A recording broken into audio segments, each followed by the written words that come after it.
Hello' everyone, অন্য এটা ৰেচিপিলৈ মই মাকনে মুখা ব্লগলৈ স্বাগতম জনাইছোঁ।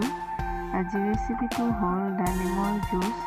ডালিম আমাৰ স্বাস্থ্যৰ বাবে বহুত উপকাৰী হয়, বিশেষকৈ সৰু ল'ৰা ছোৱালী আৰু বয়সীয়াল লোকসকলৰ বাবে।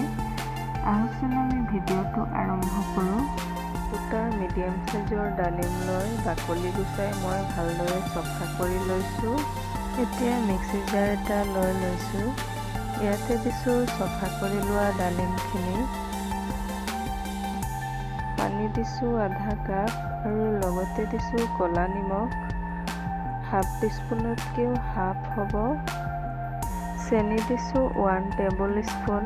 আপোনালোকে ইচ্ছা অনুসৰি দিবও পাৰে বা স্কিপো কৰিব পাৰে। এতিয়া গোটেইখিনি হাফ মিনিটকৈ 2-3 বাৰ গ্ৰাইণ্ড কৰি ল'ম। এতিয়া চালনী এটা লৈ লৈছোঁ আৰু গ্ৰাইণ্ড কৰি লোৱা ডালিমৰ জুচখিনি চাকি ল'ম। চামুচ এখনৰ সহায়ত মই ভালদৰে চাকি লৈছোঁ।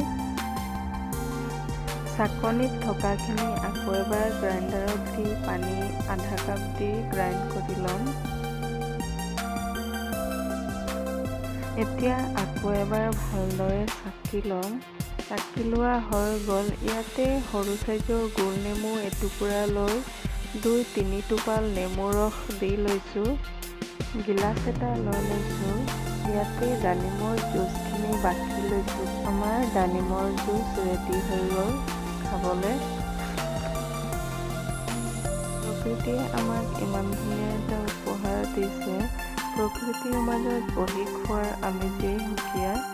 কাৰণে মই বাহিৰলৈ লৈ আহিলোঁ খাবলৈ। আপোনালোকেও এইদৰে বনাই ঘৰৰ মানুহৰ সৈতে কথা পাতি ডালিমৰ জুচ খাওক আৰু খুৱাওক। ভিডিঅ'টো চোৱাৰ বাবে ধন্যবাদ।